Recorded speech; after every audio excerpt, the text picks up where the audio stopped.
that first protest following the Command Avenue shooting. The tension between the community and the police running as high.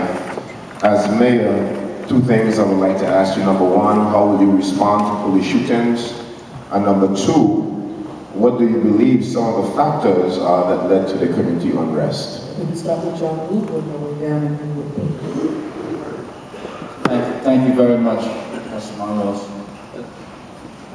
I think the thing that led to the unrest is people are tired. People are sick and tired of being sick and tired seeing young black men being shot by the police. That's right. Almost all of whom are unarmed. Now, there's a question of whether Kimani was armed or not. His family says no. The police say yes. And so that was a question that had to be thoroughly investigated, and the investigations thus far still have yielded more questions than answers. So that created a great deal of the unrest. People are just upset about the string of shootings. And honestly, I've lost count of how many there have been in just recent years. So somebody has that number. Thank you. I'm sorry, I've lost count because I don't have enough fingers on my two hands today. So the point is that we do need to bolster relationships between the community and the police.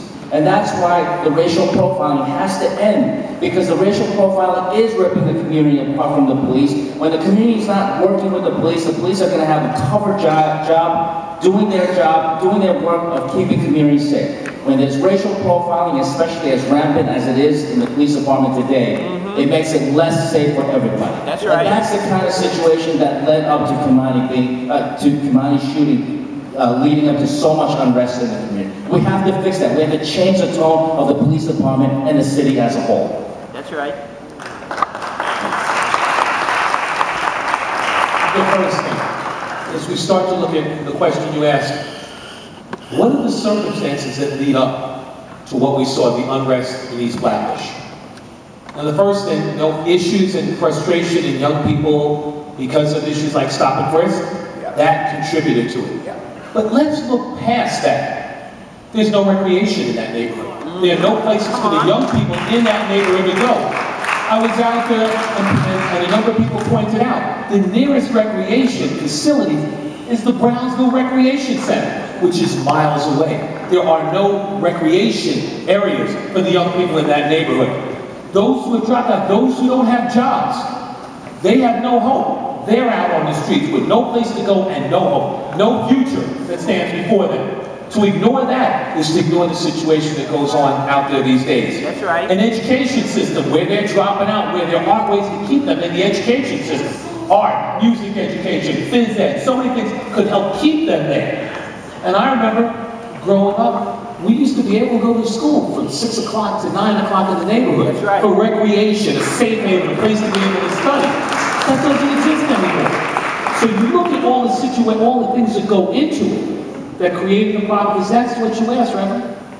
There are so many things that need to be addressed. That's why we saw that problem. That's why. That's right. With that kind of unrest comes when people are frustrated and when they're feeling hopeless, and often when they feel like they have no other place to turn. And then you have to look, yes, at the police issues, but also at what is the support from the city of New York in that community. What are the schools bringing to that community? What are the after-school programs bringing? Are they robust enough? Are they there enough? Are they on point enough? Are there enough recreation centers? We put out a great charge to the city of New York for people to be thinner and not be obese, but we don't have parks in every neighborhood where you can exercise to do that, nor do we have recreation centers or resources for people.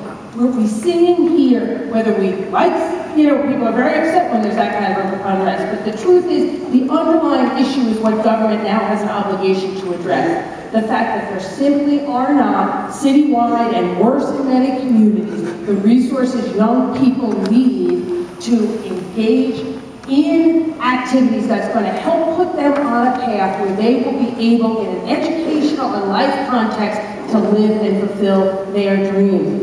Beyond even schools, we have 1.7 million New Yorkers who are over the age of 16 and aren't in high school and don't have a GED. But at the same time, Many of our GED classes are at capacity.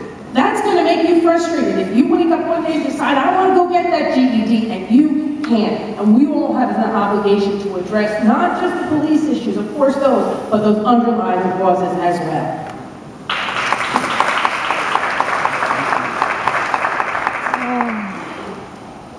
Pastor Monrose, I spoke to you the first night of those disturbances in East Flatbush.